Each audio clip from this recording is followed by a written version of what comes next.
Assalamualaikum warahmatullahi wabarakatuh. Kita lanjutkan pembahasan mengenai transaksi swap di kasus berikutnya. Ya, Ibu ulangi untuk kasus ini. Setelah transaksi swap, maka materi kita akan lanjutkan dengan transaksi reswap.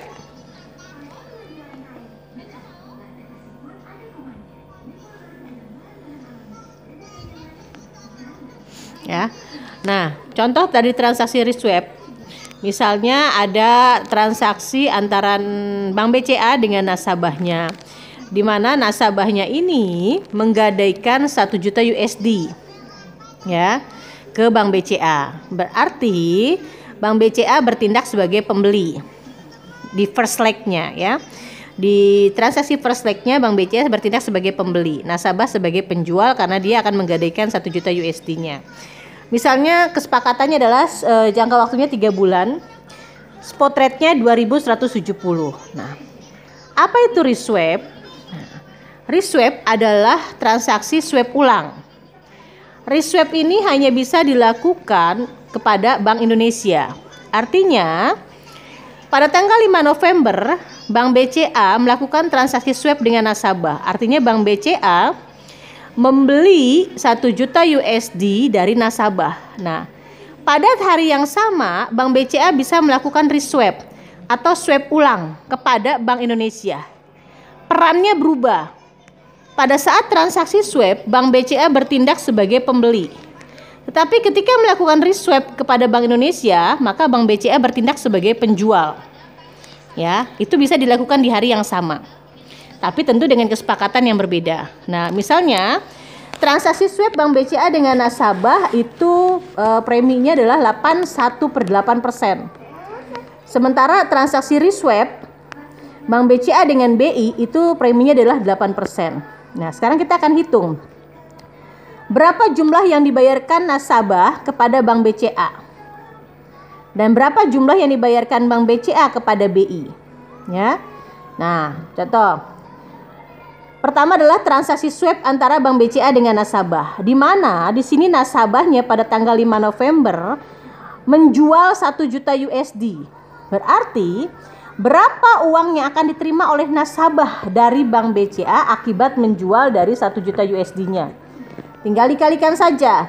1 juta USD dikali kurs spotnya 2170 sama dengan 2.170 juta. Jangka waktunya adalah 3 bulan. Nah, di tanggal 5 November inilah yang kita sebut dengan first leg of swap.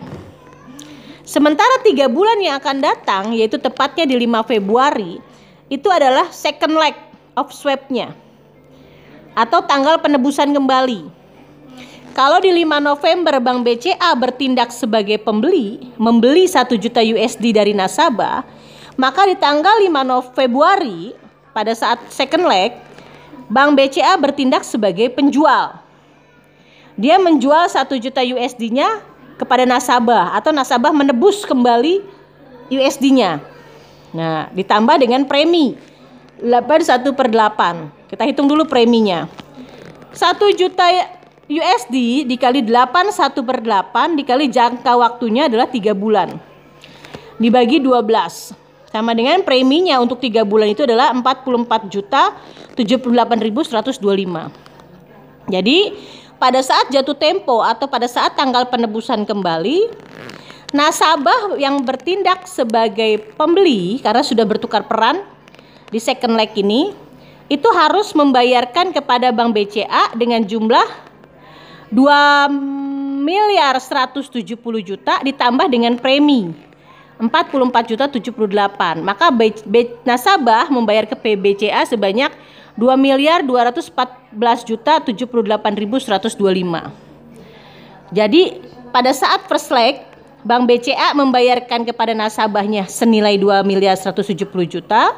Pada saat second leg Bank BCA memperoleh uang dari nasabah senilai 2.214 juta. Itu sudah bisa terlihat berapa keuntungan yang diperoleh oleh Bank BCA akibat transaksi swap ini. Nah, itu transaksi swap. Sekarang kita hitung transaksi reswap antara Bank BCA dengan BI. Ya. Reswap. Masih tanggal yang sama, 5 November Bank BCA melakukan swab ulang pada BI, sama jangka waktunya 3 bulan, spot rate-nya yang digunakan juga sama, maka Bank BCA akan menerima uang dari BI sebanyak 2.170 juta. Ingat, ketika transaksi swap di 5 November antara BCA dengan nasabah, BCA bertindak sebagai pembeli. Maka BCA harus membayarkan kepada nasabah. Tapi ketika transaksi reswap, BCA bertindak sebagai penjual. Dia menjual 1 juta USD-nya kepada BI. Maka BCA akan menerima uang 2.170 juta dari BI. Nah, pada saat tanggal penebusan kembali, yaitu 3 bulan kemudian, tukar peran. BCA bertindak sebagai pembeli.